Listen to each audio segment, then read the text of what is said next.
इस कार्यक्रम के पुण्यार्चक हैं श्री नरेश जैन, श्रीमती सरिता जैन पुत्र, श्री मनीष जैन पुत्र वधू, श्रीमती उर्वी जैन, वीर जैन सूरत गुजरात, बेटी श्रीमती नम्रता जैन, दामाद श्री विकेश जी जैन सूरत।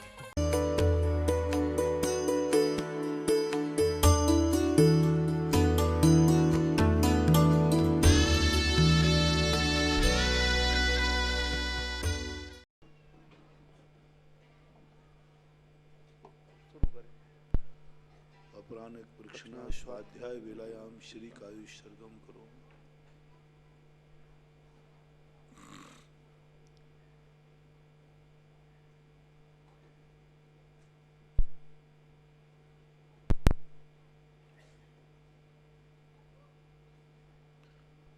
नमो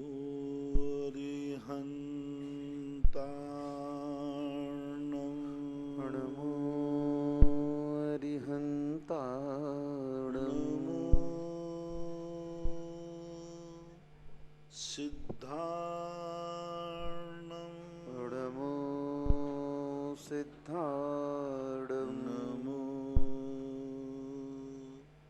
आयर्याणं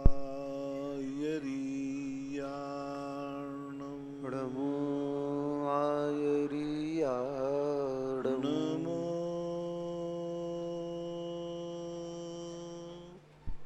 वज्झायाणं नमो वज्झायाणं नमो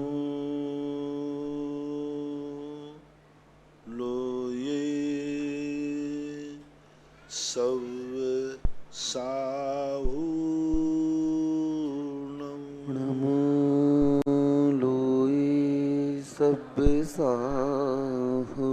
पंच परमेष्टि भगवान की जय। आचार्य श्री गुरुवर कुंद कुंद महाराज की जय। आचार्य श्री गुरुवर विद्या सागर जी महाराज की जय। परम पूज्य मुनिवर श्री सुधा सागर जी महाराज की जय। समस्त मुनि संघ की जय। अमन जैन, बागपत, उत्तर प्रदेश। गुरुवर नमोस्तु। महाराज जी, इनकी जिज्ञासा है कि जो प्रतिष्ठाचार्य बनते हैं पंच कल्याणकों में, जिनकी प्रमुख भूमिका रहती है प्रतिष्ठा आदि में, तो इन प्रतिष्ठाचार्यों का जो जीवन होता है और इनके जीवन में जो अर्जित पुण्य होता है, तो इस पुण्य के माध्यम से क्या वे आगे मोक्ष मार्ग में बढ़ सकते हैं? और कई जगह यह कहा जाता है कि प्रतिष्ठाचार्यों की हमेशा दुर्गति होती है। तो महाराज जी, दोनों में सत्य क्या है?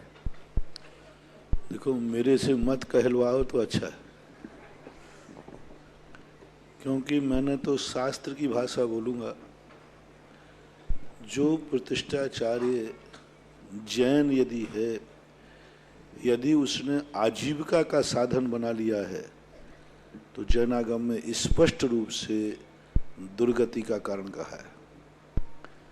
जो प्रतिष्ठाएं करा करके उससे आजीविका चलाते जैन हैं, भगवान की पूजा पाठ करा करके उससे पैसा कमा करके अपना आजीविका यानी रोटी रोजी खाते हैं, तो आजीविका चलाने वाला प्रतिष्ठाचार्य तो आगम के अनुसार तो नहीं जा सकता, सदगति नहीं पा सकता। अब वो 2 नंबर में कोई ले दे के सदगति पाले तो वो बात अलग है।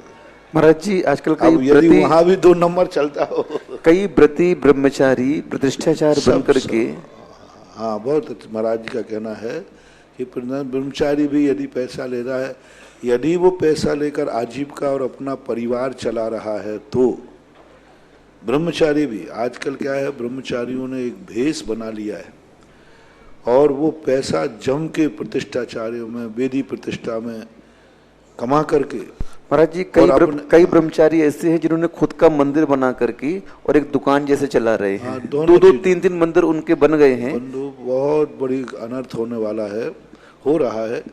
तीनों बातें समझना। जो ग्रस्त आगम तो सबके लिए एक है।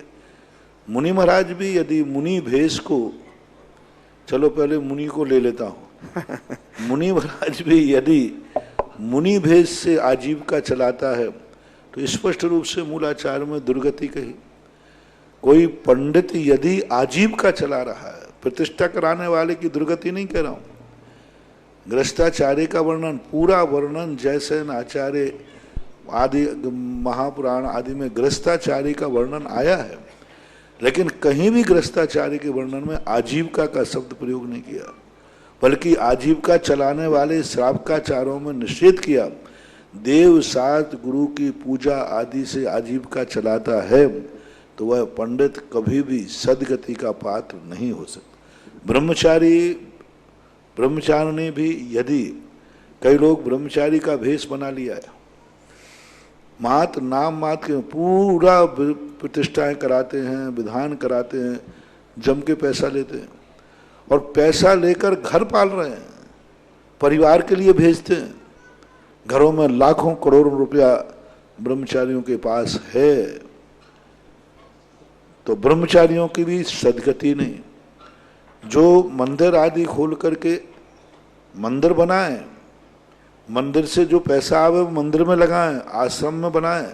जैसे मान लीजिए कोई आश्रम में कोई ब्रह्मचारी रहता है, ब्रह्मचारिणी रहती है, यदि उनको विधान आदि कराने के बाद जो पैसा मिलता है वो यदि आश्रम में ले जाते हैं तो दोष नहीं है। वो पैसा ला करके मंदिर का पैसा मंदिर में लगाते हैं, कोई दोष नहीं है। तीर्थ क्षेत्र में यदि कोई ब्रह्मचारी रह रहा है, वो पैसा किसी से बोल करके तीर्थ क्षेत्र में जमा करता है तो कोई दोष नहीं है।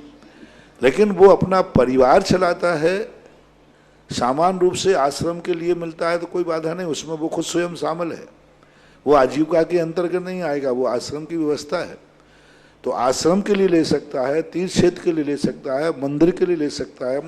मान लो निजी मंदिर बनाया है, उसमें भी कोई देता है तो कोई बात नहीं, लेकिन उसके माध्यम से पैसा कमा करके परिवार चलाना, आजीविका चलाना और ब्रह्मचारी का भेष धारण करके, तो चाहे वो ब्रह्मचारी हो, चाहे आरिका माता हो, चाहे एलक शुल्लक हो, चाहे मुनिराज हो, चाहे वो आचार्य भी क्यों ना हो, इन सब की सदगति नहीं होगी, नियम से दुर्गति ही होगी।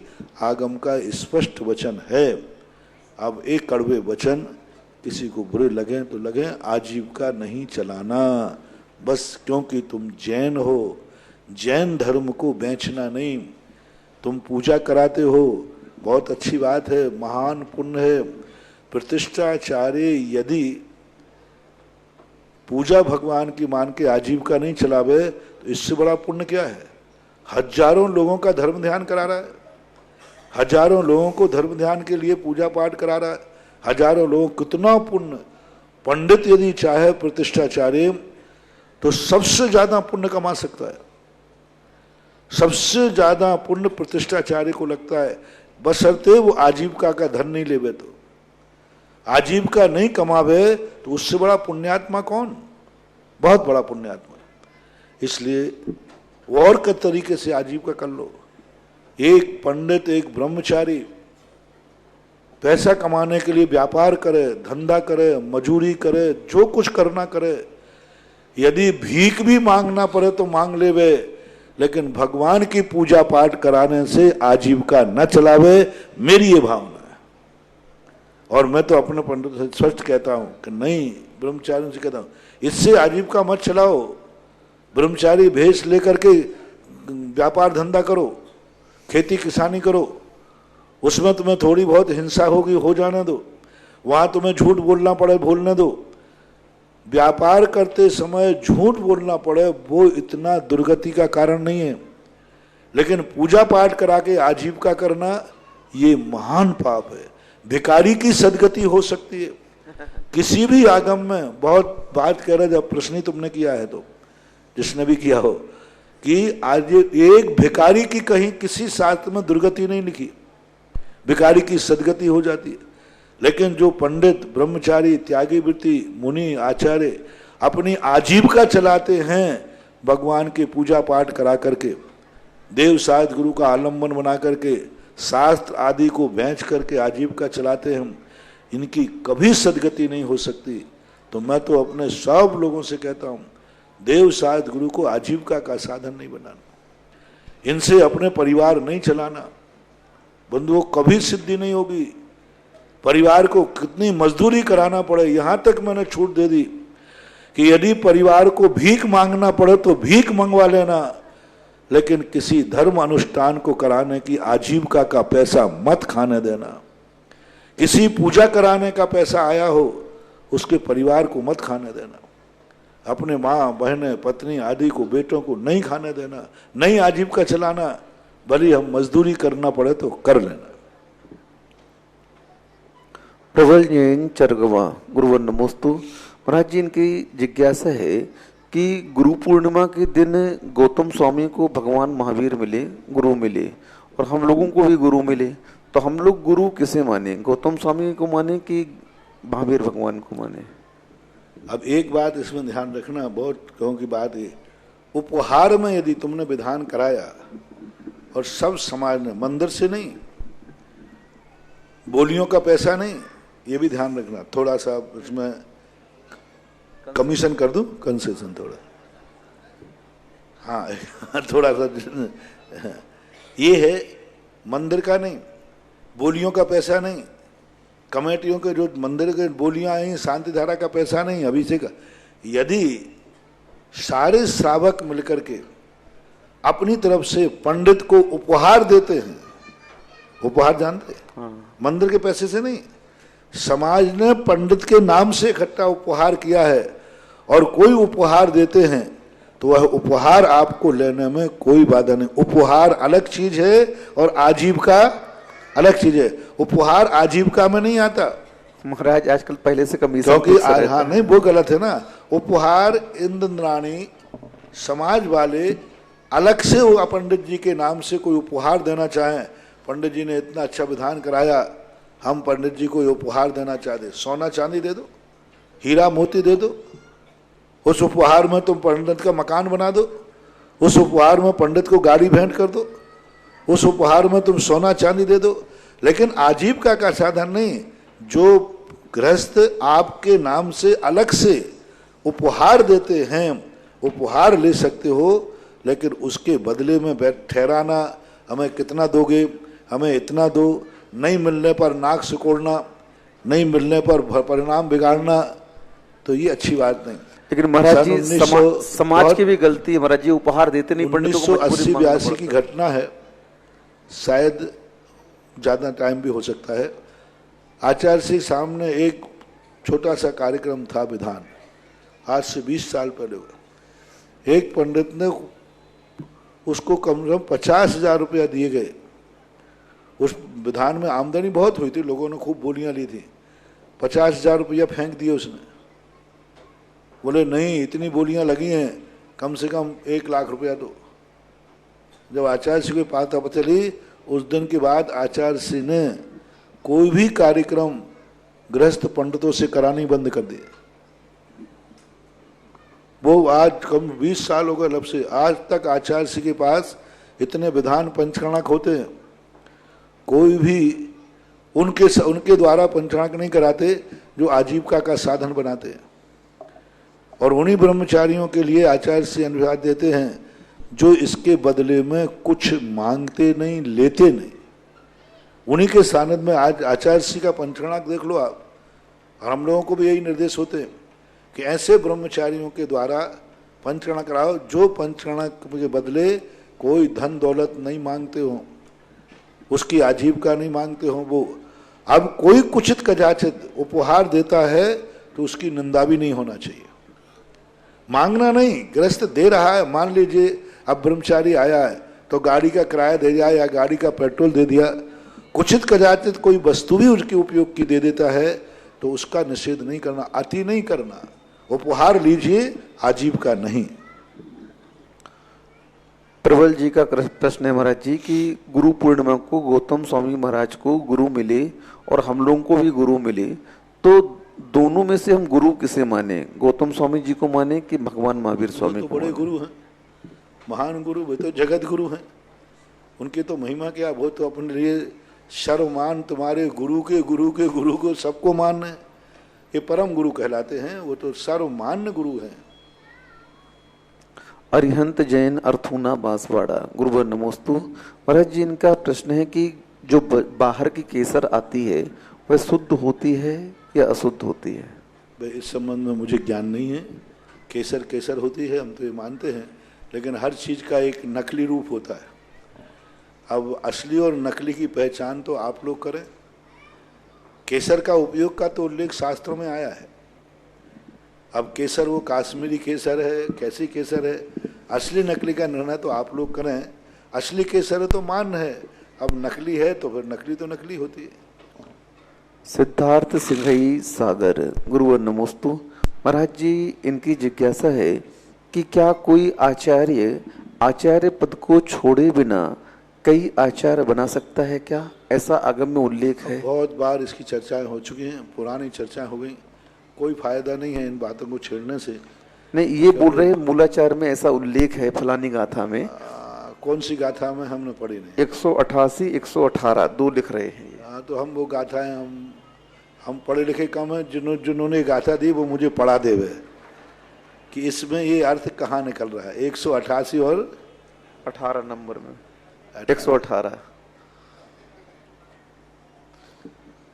अरविंद कुमार जैन अंबाला कैंट गुरुवर नमोस्तु। महाराज जी, रत्नकर्ण श्रावकाचार गाथा 107 में आया है कि जिस दिन आप प्रोषद उपवास करें उस दिन आप स्नान न करें। जब स्नान नहीं करेंगे तो महाराज जी पूजा पाठ कैसे करेंगे? है ही नहीं पूजा पाठ। उस दिन भाव पूजा करो, द्रव्य पूजा का बना। मात वचनात्मक पूजा की जा सकती है, पाठ ध्यान। उन्होंने कहा ही यही है कि सब कुछ त्याग करके भोजन संबंधी आरंभ नहीं तो पूजन आदि संबंध भी आरंभ नहीं। कुछ नहीं करना उस दिन, मौन रहना, मात बोलना भी नहीं, मंजन भी नहीं करना, स्नान भी नहीं करना, कुछ नहीं करना। मात भक्ति करो आराम से।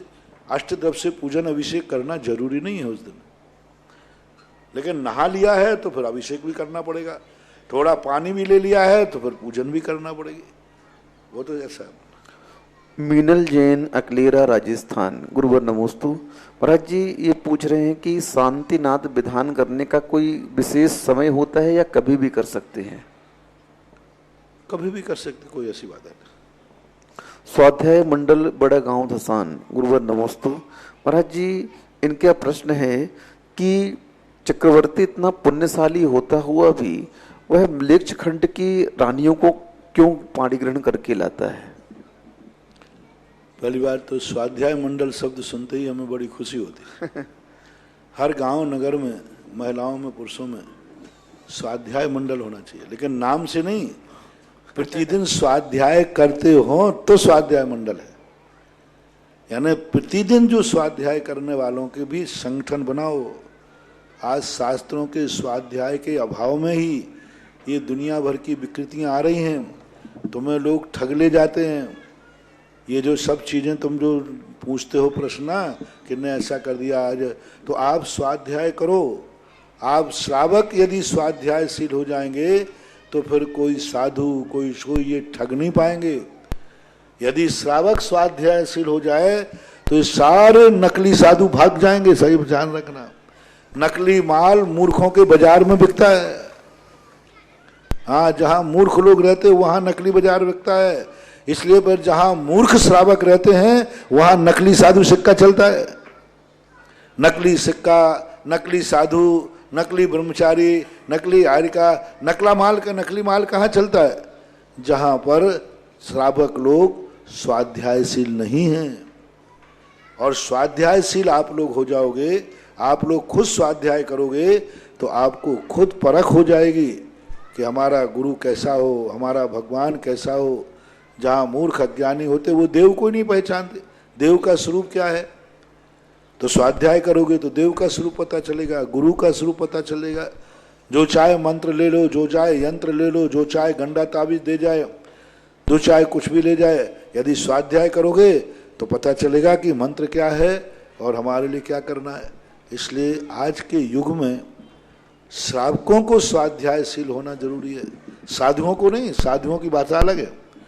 तुम्हारे बीच में तुम्हें स्वाध्याय।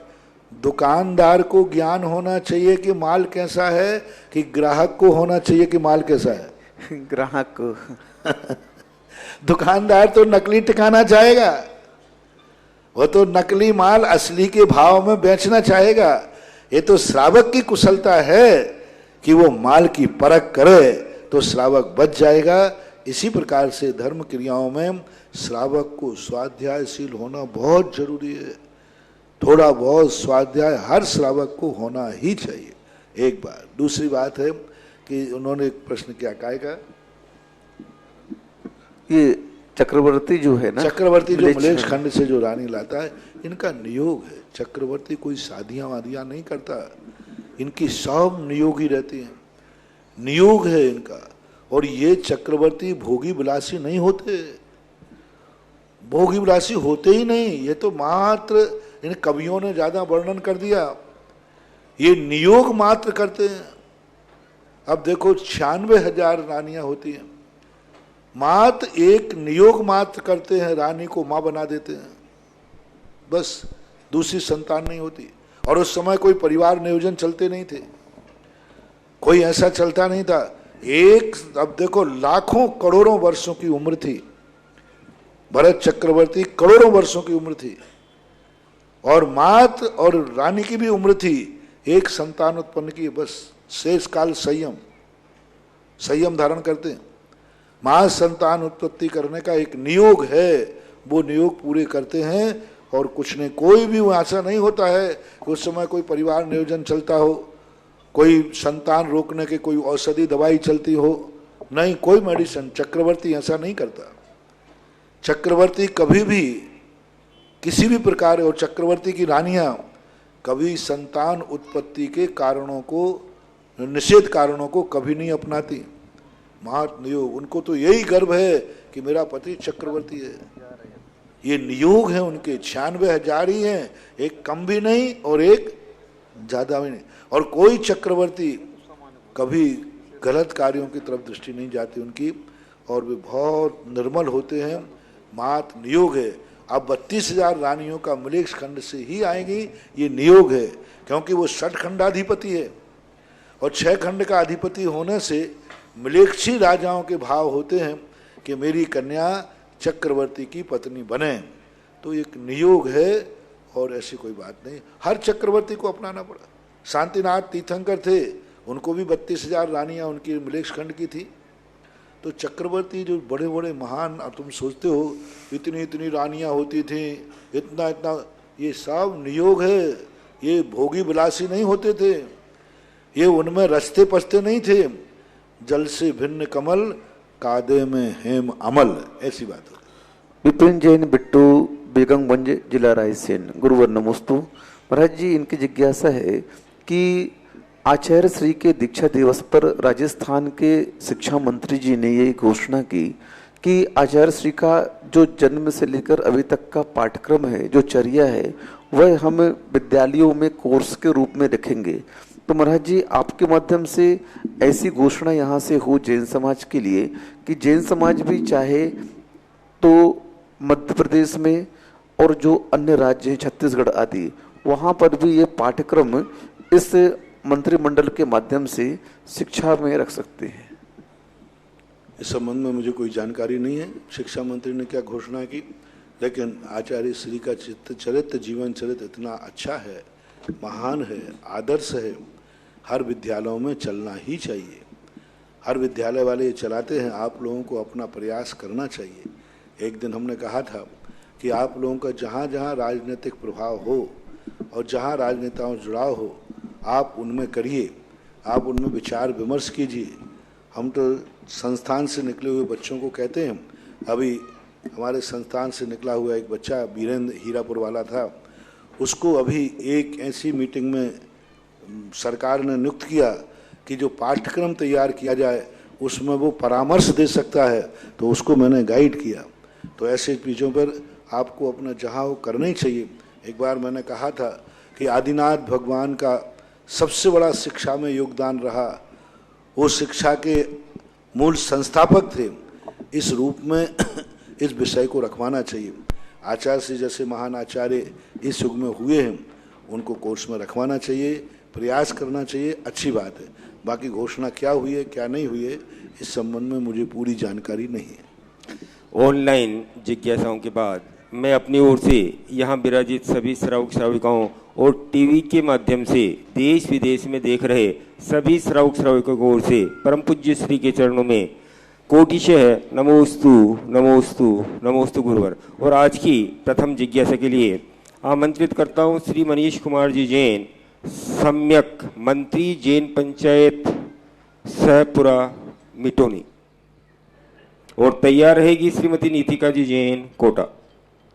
पूज्य निर्यापक श्रमण मुनिपुंगव श्री सुधा सागर जी महाराज के चरणों में, सहपुरा में विराजित आरिका अकममती जी सत्संग एवं सकल जैन समाज का कोटि सा नमोस्तु।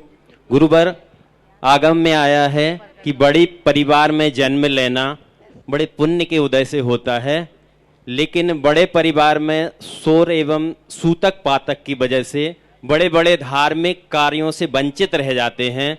गुरुवर, इस ऐसा कौन सा कर्म का उदय आता है कि अच्छा बड़ा परिवार में जन्म लेकिन अच्छे अच्छे कार्यों से वंचित रह जाते? कोई आगम में ऐसा उपाय बताएं गुरुवर, जिससे हम ये सूतक पातक से बिलग रह सकें। पहली बात तो आगम में ऐसा कोई उल्लेख नहीं आया है कि बड़े परिवार में जन्म लेना पुण्य का उदय है। वहाँ ये आया है अच्छे कुल में जन्म लेना। बड़े परिवार और छोटे परिवार का ऐसा कोई कथन आगम में देखने में नहीं आया। मात्र इतना कथन आया है कि अच्छे कुल में, उच्च कुल में, संस्कारवान कुल में, जिस कुल में दीक्षा आदि होती आई है, ऐसे उच्च कुल में जन्म लेना पुण्य का कारण है। दूसरी बात, नैतिक दृष्टि से कहो, आगम की दृष्टि से न कह करके नैतिक दृष्टि से, भौतिक दृष्टि से कहते हम तो बड़े परिवार का ये अर्थ होता है सांसारिक दृष्टि से कि बड़ी बार रहता है तो दुख संकट में कोई ना कोई काम आ जाता है। कहते हैं कि बेटी को बड़े परिवार में दो, कुछ नहीं मिलेगा तो सबकी जूठन तो खा के जिंदा रह जाएगी, मरेगी नहीं, ऐसा पहले कहा करते थे। तो उस समय के युग की ये बातें थी। रही बात सुआ सूतक की बातें, तो ये एक धार्मिक अनुष्ठान का रूप है। उसमें सुआ सूतक का मनोविज्ञान भी है और शारीरिक विज्ञान भी है। मनोविज्ञान ये है कि तुमने संसार बढ़ाने का समर्थन किया। जन्म एक संसार बढ़ाने वाला है। मौत जब संसार घटा तो आपको दुख हुआ, तो आपने संसार बढ़ाने के कारण से सुआ सूतक है। मानसिक रूप से, मनोविज्ञान रूप से, शारीरिक रूप से एक अशुद्धि का प्रसंग बनता है, इसलिए वो माना जाता है। उससे धर्म छूट नहीं रहा है। अकेला मात्र द्रव्य धर्म में तो छूटा है। कहाँ छोड़ा है धर्म? कहाँ छूटा है धर्म? आपने कहाँ कहा कि तुम भक्तांबर पाठ नहीं करना? ये कहा है किताब को छू के नहीं करना? कहाँ कहा है कि तुम भगवान की पूजा नहीं करना, अष्टद्रव्य नहीं चढ़ाना? कहाँ कहा है कि महाराज के आहार नहीं देखना, आहार देना मत? धर्म से वंचित नहीं किया गया, अनुष्ठान से वंचित किया गया। अनुष्ठान में क्या होता है? द्रव्य शुद्धि का महत्व होता है। धर्म में भाव शुद्धि, अनुष्ठान में द्रव्य शुद्धि। जब भावात्मक धर्म व्यक्ति करता है तो कोई भी कर सकता है। चांडाल भी कर रहा है, त्रियंच भी कर रहा है, जो सदा नीच गोत्री होता है, उसको धर्म से वंचित नहीं किया। त्रियंच को नीच गोत्री है त्रियंच, और अशुभ है। कितना अशुभ है त्रियंच का? सूकर, कुत्ते, बिल्ली आदि ये सब अशुभ हैं, गंदगी में रहते, गंदगी, तो भी इनको धर्म से वंचित नहीं किया। पंचम गुण स्थान भेज दिया, सम्यक दृष्टि कर दिया, धर्म से वंचित नहीं किया, अनुष्ठान से वंचित किया। आहार आदि अनुष्ठान में आता है, पूजा पाठ अनुष्ठान। अनुष्ठान में शारीरिक शुद्धि का महत्व होता है, धर्म में मानसिक शुद्धि का महत्व होता है। इसलिए आपने धर्म से वंचित करने की बात कही, तो सुआ सूतक में धर्म से वंचित नहीं किया गया। खूब जाप दो, आराम से जाप दो, खूब पूजाएं पढ़ो आराम से जो याद है, खूब सुनो, प्रवचन सुनो, पूजाएं सुनो, सब कुछ सुनो। मात्र अनुष्ठान के लिए शारीरिक शुद्धि चाहिए। इसलिए अनुष्ठान धर्म नहीं है, अनुष्ठान धर्म का साधन है। एक साधन है, वही ही साधन है, ऐसा नहीं। कितने लोग अनुष्ठान करते हैं, असंख्यात त्रियंश हैं, धर्मात्मा हैं, कोई अनुष्ठान नहीं करते, कोई पूजन पाठ नहीं करते। कितने ज़्यादा अन्य कुलों, अन्य गोत्रों में जन्म होते हैं, वे अनुष्ठान नहीं करते। चंडाल, मातंग, धीवर, ये सब धर्म कर कर कल्याण कर गए, तो ऐसी बात नहीं है। एक तो एक बहाना है कि हमारे लिए पूजा पाठ से वंचित कर दिया। पूजा पाठ से वंचित कर दिया है, भक्तांबर पढ़ने से तो वंचित नहीं किया। इसलिए तो कहते हैं हर व्यक्ति को धार्मिक कुछ चीज़ें याद रहना चाहिए, जब किताब नहीं मिले तो मौखिक पढ़ सके। हमारे आचार्य से हमेशा हम लोगों से कहा करते हैं कि शास्त्रों के अधीन मत रहो, कुछ 2-4 ग्रंथ कंठस्थ कर लो। जब कहीं यदि स्वाध्याय को शास्त्र नहीं मिले, कंठस्थ विद्या अंतस्थ धनम, अंटी का धन और कंठ की विद्या, इसके लिए कोई रोक नहीं सकता, सदाबहार। इसलिए कंठस्थ जितनी चीजें हैं वे चीजें आपके लिए सुआसूतक में क्या कभी भी पढ़ सकते हो। ऐसा श्रीमती नीतिका जी जैन के बाद तैयार रहेंगे श्री अरविंद कुमार जी जैन, बांसवाड़ा।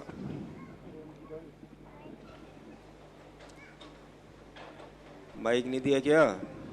माइक लेना चाहिए था आपको इतनी देर पहले। चलिए अरविंद कुमार जी जैन, बांसवाड़ा आ जाएं। नीतिका जी जैन माइक ले लें हाथ में, माइक पहुंचा दो भाई जिनके पास। नमोस्तु नमोस्तु नमोस्तु महाराज श्री, आपने एक बार प्रवचन में कहा था कि अगर आप चाहो तो 15 सागर के असाता कर्मों को साता में बदल सकते हो। ये किस प्रकार के निमित्त और उपादान है? क्योंकि बंधे हुए जो असाता कर्म हैं, यदि व्यक्ति उनका पश्चाताप कर लेता है, द्रव्य, क्षेत्र, काल, भाव और भव, ये चारों प्रत्यय विपरीत हो जाएं। मान लीजिए उसने असाता कर्म का बंध किया कभी और वो मर करके देव पर्याय में चला गया, तो वह असाता साता में परिणत हो जाएगी। मान लीजिए कोई ऐसा असाता कर्म बंध किया और उसने भाव परिवर्तित कर लिए, अच्छे भाव कर लिए, तो बहुत कुछ कर्म जो हैं परिवर्तित हो जाते हैं।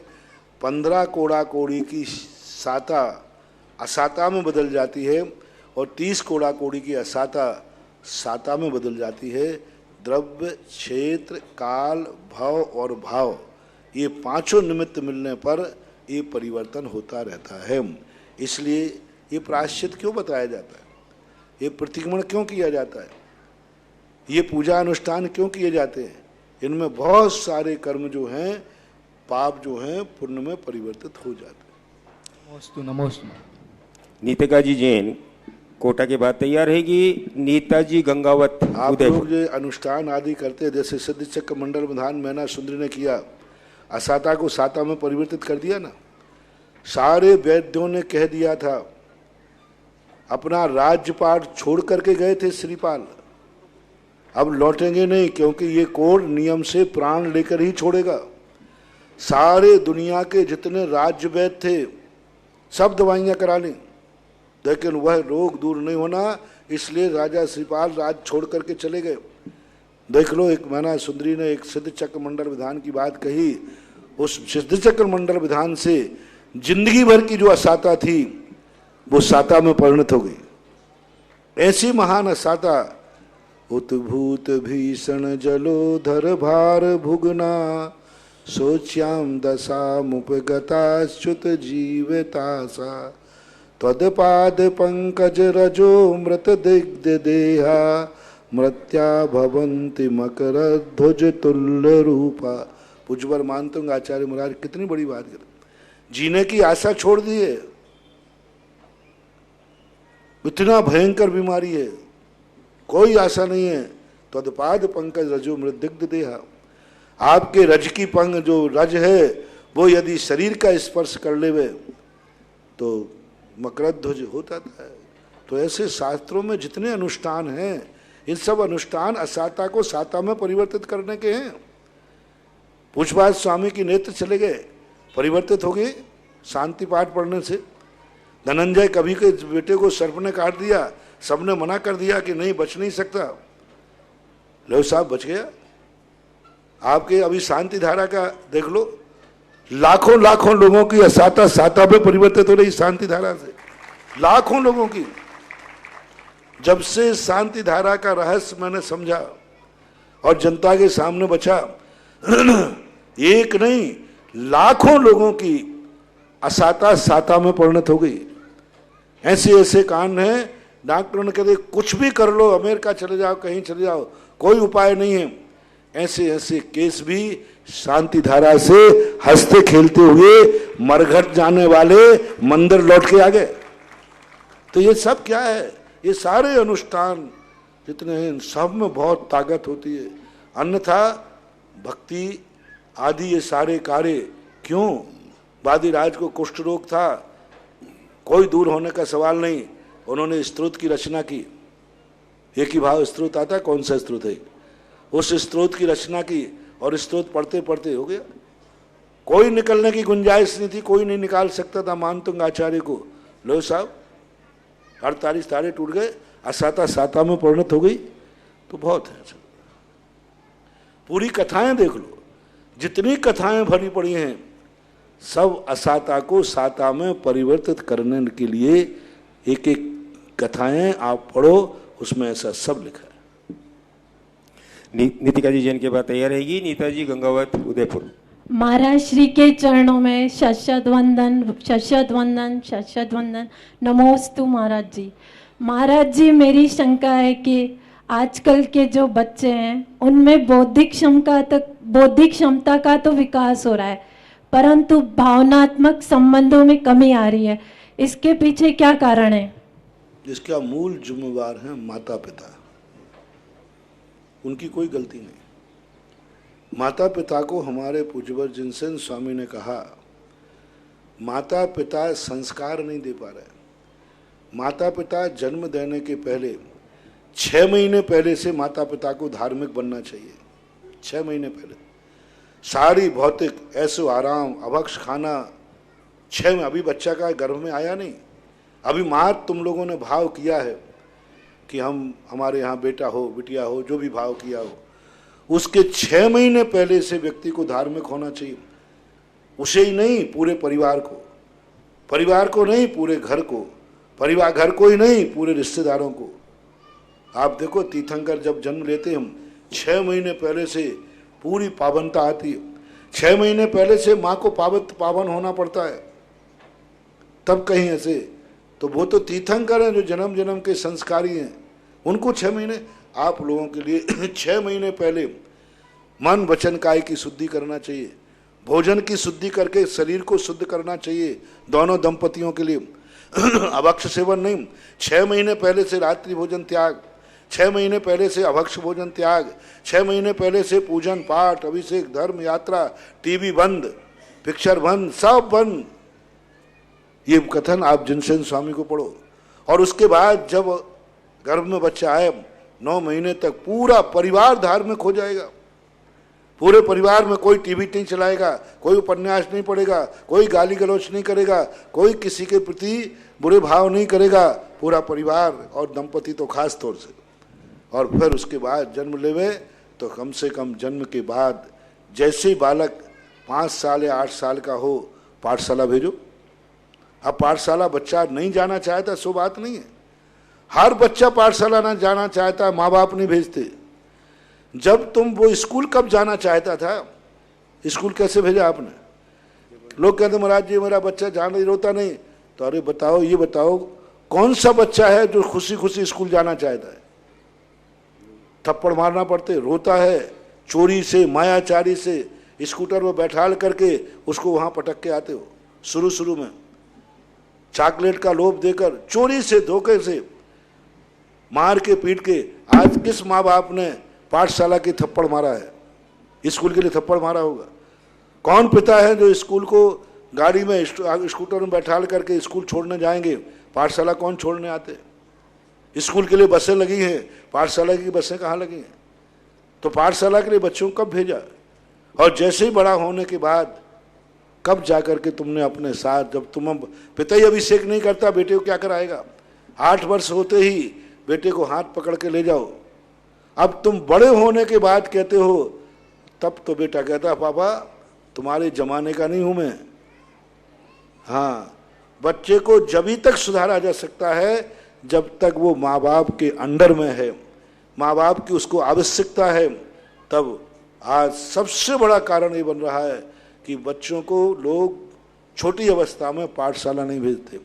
मैं कहता हूँ जिस बच्चे को व्यक्ति 5 साल पाठशाला भेज देवे, गारंटी मेरी है वो बच्चा जैसे भौतिक बुद्धि प्राप्त करेगा ऐसा वो आचरण को भी प्राप्त करेगा। वहां तुम 16 साल पढ़ाओगे, 24-25 साल तक पढ़ाओगे।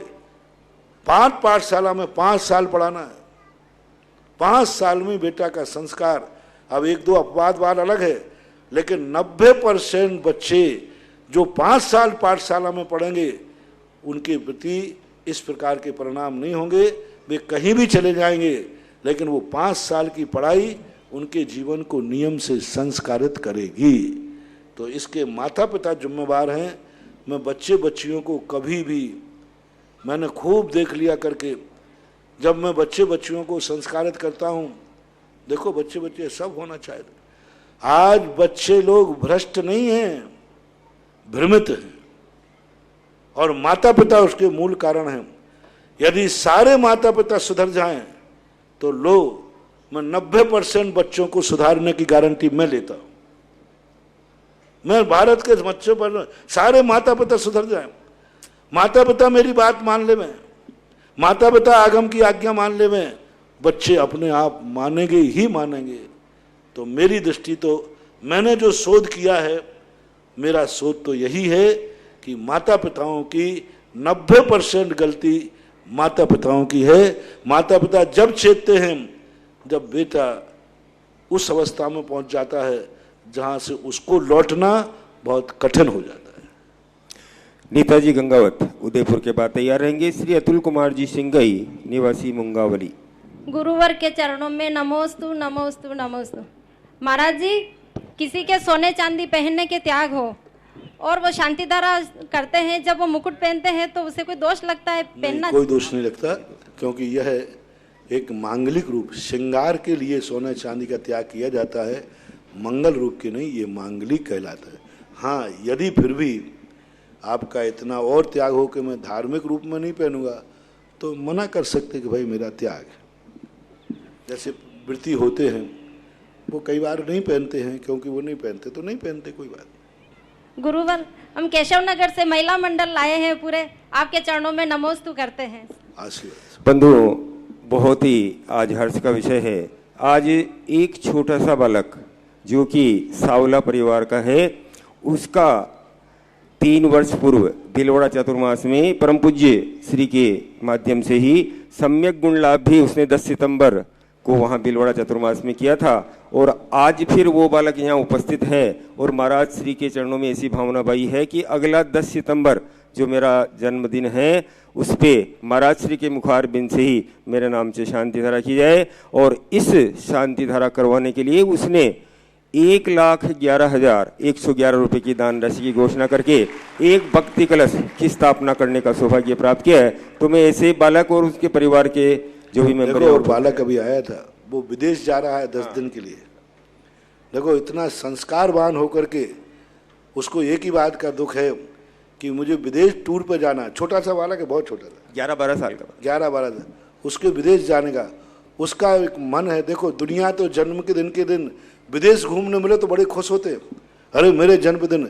उसको एक ही बात का दुख है कि विदेश में जा रहा हूँ और मेरे जन्मदिन पर मैं शांति धारा नहीं कर पाऊंगा, तो भली मैं जाऊं लेकिन शांति धारा करके जाएगा।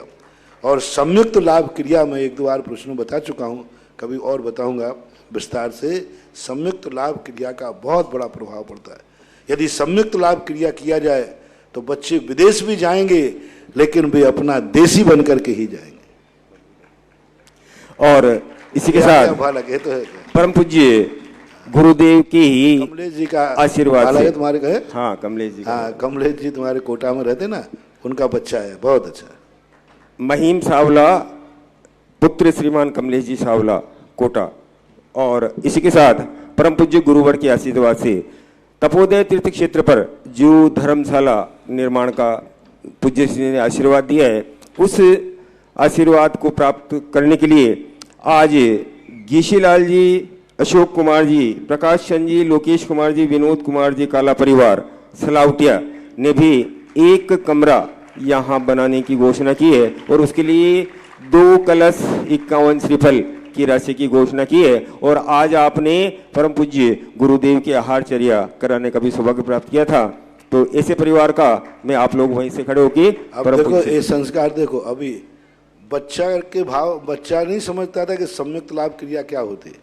अब इनके माँ बाप ने ये विचार किया कि 8 वर्ष के गुरु के सामने संयुक्त लाभ क्रिया की जाए। तो आज ये बच्चा देखो, अब इस बच्चे को मैं बिगड़ा हुआ कहूं कि सुधरा हुआ, तो इसका श्रेय किसको जाता है? माता पिता, बच्चे को नहीं, माता पिता, कि वो माता पिता वहां जाकर संस्कार कराया और आज विदेश जाने के पहले बच्चे को यहाँ लाए और बच्चे के अब परिणाम ये हुए कि नहीं, मेरे जन्मदिन पर शांति धारा और कलश की स्थापना होना चाहिए। तो पहले तो माता पिता को ही संस्कार देना पड़ेगा, बाद में वो स्वयं संस्कारित हो जाएगा। तो इसलिए बहुत अच्छा कमलेश बाबू, बहुत आशीर्वाद। अब तुम जो अभी हमने प्रवचन दिया ना, वो तुम्हारे पर लागू नहीं होता। हाँ, क्योंकि तुमने बच्चे का इतना ध्यान रख रहे। हर व्यक्ति यदि बच्चे को धर्म से जोड़ने का प्रयास करे, तो हमारे आचार्य महाराज ने लिखा, संत की संगति से कोई संत बने या नहीं बने, लेकिन वो संतोषी और सदाचारी जरूर बन जाता है। और भी जिन लोगों की भावना हो भक्ति कलश के माध्यम से यहाँ एक कलश स्थापित करने की, तो अपने अपने नाम यहाँ लिखवा सकते हैं। अब अतुल कुमार जी सिंगई मुंगावली, उसके बाद तैयार रहेगी लाडबाई जैन डाबी।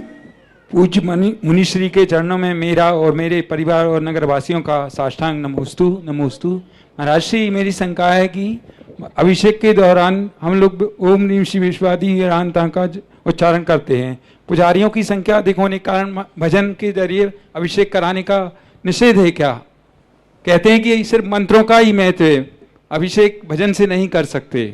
अभिषेक करते समय वो जो अपन बोलते हैं ना, ओम रीम विश्वादि वीरांता, देखो राग से बोलते हैं। भजन को, मंत्रों को भजन मत बनाओ, मंत्रों को लय मत आओ।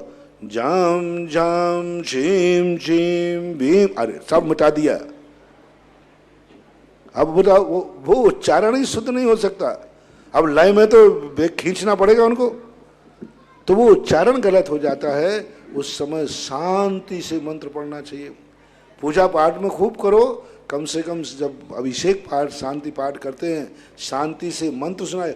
जब तुम धम धम करते हो ना संगीत, तो उसकी आवाज आती, मंत्र की आवाज तो कान तक पहुंच ही नहीं रही।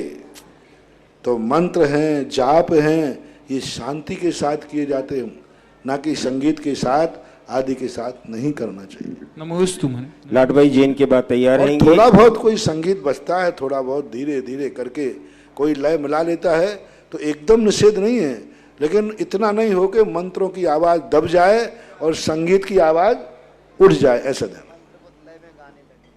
लाडबाई जैन के बाद तैयार रहेंगी अमित जी जैन, जय जिनेन्द्र, महामंत्री जैन पंचायत सभा शहपुरा। अभिषेक के समय ज्यादा भजन वाले हैं, तो भजन अच्छे भजन गाओ, जो भजन अभिषेक संबंधी भजन हो तो गाइए, नहीं तो सबसे बढ़िया है। ज्यादा लोग होते ना, तो वो जैसे नहीं, हाँ वो जय कौन से है, जैसे कवि कौन है वो, जसराज जी कवि द्वारा इतना बढ़िया अभिषेक पाठ है।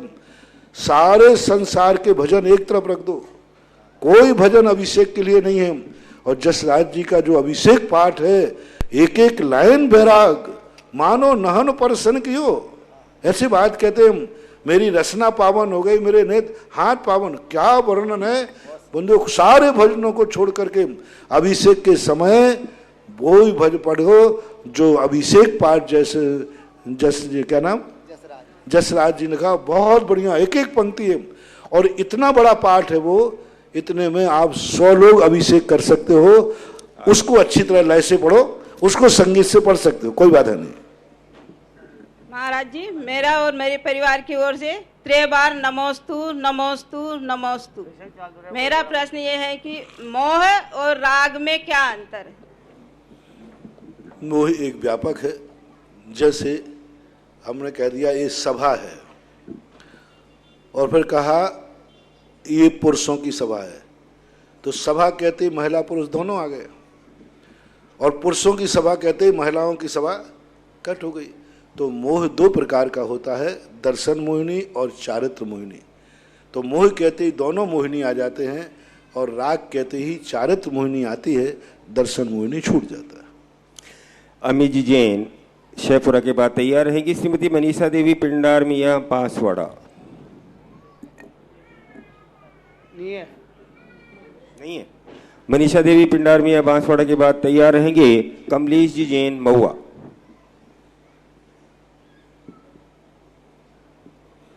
जल्दी, इतना गैप नहीं करना चाहिए। नमोस्तु महाराज। महाराज जी, आज की युवा पीढ़ी धर्म से विमुक्त हो रही है, तो उसको धर्म मार्ग के कैसे लगा? मैंने देखो एक महिला ने प्रश्न किया था, उसी से ही प्रश्न था पूरा, और पूरा उपदेश दिया था माता पिता जागरूक हो जाएं, जो हमने अभी बताया वैसा अपना संस्कार करें, बच्चों को छोटी अवस्था में धर्म से जोड़े तो जुड़ सकते हैं। कमलेश जी जैन महुआ के बाद तैयार रहेगी श्रीमती वंदना जी जैन खांदू कॉलोनी बांसवाड़ा। गुरुदेव नमोस्तु नमोस्तु नमोस्तु। सकल दिगंबर जैन समाज महुआ की तरफ से बारंबार नमोस्तु। सुधा सागर जी महाराज राजस्थान में हीरा है हीरा, ये शब्द 2009 में आचार्य श्री ने जयपुर से यात्रा संग गया था, जो कि राजस्थान में आने के लिए श्रीफल भेंट किया था, तब कहे थे। ऐसे ही शब्द हमें पिछले वर्ष खजुराहो गए थे आचार्य श्री के दर्शन करने, तब हम माता जी के दर्शन किए थे, पूर्णमती माता जी के झांसी में। तब उन्होंने हमको राजस्थान में आने के लिए आग्रह किया था, तो उन्होंने भी यही कहा था कि सुधा सागर जी महाराज राजस्थान में शेर है, वो उनको आचार्य श्री ने भेज रखा, वही काफ़ी है। दोनों जगह हमको ऐसा जवाब मिला। हमारी समस्या ये है कि हम जब भी आचार्य श्री के दर्शन करने जाते हैं तब हमें दर्शन आसानी से नहीं मिल पाते हैं। इसके लिए हम ये चाहते हैं कि राजस्थान वासियों के लिए 10-20 मिनट का समय एक्स्ट्रा दिया जाए। आप इसके लिए आप उनको आग्रह किया जाए या विद्या सुधा हीरा कार्ड बनवा दिया जाए। देखो भाई, अनमोल जो वस्तु कीमती होती है उसको प्राप्त करना सहज नहीं होता है। अब आचार्य से यदि 15 मिनट हर दिन राजस्थान वालों को दे तो वहाँ राजस्थान वाले ही नहीं हैं, वहाँ यूपी वाले भी हैं, महाराष्ट्र वाले भी हैं, दक्षिण वाले भी हैं। यदि 15-15 मिनट सब ले लें तो 24 घंटे महाराज को सामायिक को भी समय नहीं बचेगा। हाँ, इसलिए क्योंकि आचार्य जी के पास पहुँचते समय आपको दर्शन हो जाता है, यही काफ़ी है। दर्शन कहीं भी वर्जित नहीं होते। आचार्य जी के दर्शन आप करने में कहीं 24 घंटे में आचार्य जी ने अपनी चर्या ऐसी बनाई है कि वो दिन भर में तुम्हें किसी ना किसी निमित्त से, क्योंकि आचार्य श्री ऐसे नहीं है कि फ्लैट में बंद हो गए तो शाम तक नहीं निकले, और कभी निकले या नहीं निकले।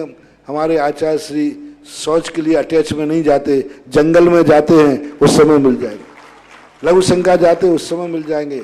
आहार कोई डिब्बा पैक में नहीं करते, आहार के समय दर्शन हो जाएंगे।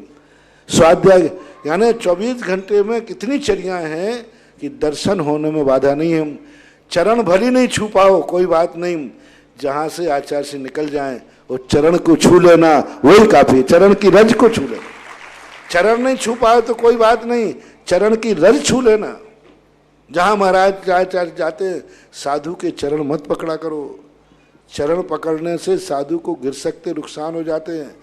साधु के चरण से भी ज्यादा पूजनीय है, ज्यादा अतिशयकारी है। जहां साधु का पैर पड़ता है वहां की जो धूल है वो वंदनीय है, वो रज है। जो अभी कहा था ना भक्तांबर पाठ में, भगवान के लिए उतना पूजनीय नहीं कहा, भगवान से असाता साता में बदल जाए नहीं। तद पाद पंकज रजो, यानी चरण कमल से नहीं, आपके चरणों की रज से। तो चरण चिन्ह अपने यहाँ पूजें। सम्मेद शिखर में देखो चरण चिन्ह, महाराज जहाँ जाते हैं साधुओं के लिए, उनके पैरों की अपेक्षा जहाँ उन्होंने कदम रखा है वो स्थान, वो धूली वंदनीय है और अतिशयकारी है। इसके लिए कोई बाधा नहीं है। आप आचार्य श्री की मजबूरी समझो। आचार्य श्री की देखो, आचार्य श्री यदि कैसे निकालें 24 घंटे। आहार में यदि आचार्य श्री छूट दे में तो क्या आहार कर पाएंगे? बोलो, नहीं कर, असंभव, कर ही नहीं सकते। इतनी भीड़, इतनी भीड़, और चौका कितना बड़ा होगा, चौका कितना होता है, कर ही नहीं सकते। तो आचार्य श्री कुछ समस्याएं हैं, उसको समझो, दर्शन करो, प्रदर्शन नहीं। वंदना जी जैन खांदू कॉलोनी बांसवाड़ा के पास तैयार रहेंगी श्रीमती श्रद्धा जी जैन कोटा।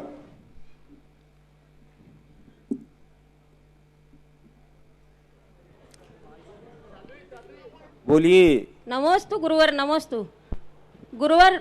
मृत्यु किसकी प्रतीक्षा किए बिना ही आक्रमण कर लेती है? मृत्यु किसकी प्रतीक्षा किए बिना?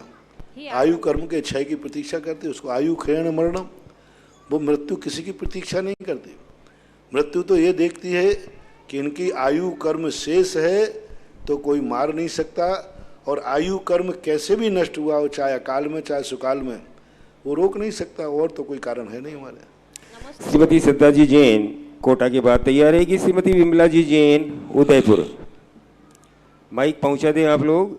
आपके प्रश्न होने के बाद माइक जैन का अगला महाराज जी नाम के है। चरणों में त्रैवार नमोस्तु नमोस्तु नमोस्तु। महाराज जी मेरा प्रश्न स्टोव देश की 19वीं गाथा से है। महाराज जी जिस बात में शरीर का भला होता है उस बात से आत्मा का क्यों नहीं होता है? हमारे यहाँ तो काया राखे धर्म, जिन जिन कार्यों से शरीर का भला होता है उनके लिए हमारे यहाँ विधेय है। हाँ, उन कार्यों के लिए मना किया है। तुम्हारे शरीर का तो भला हो और दूसरे के शरीर का नाश हो, तो फिर तो ये तो पक्षपात हुआ।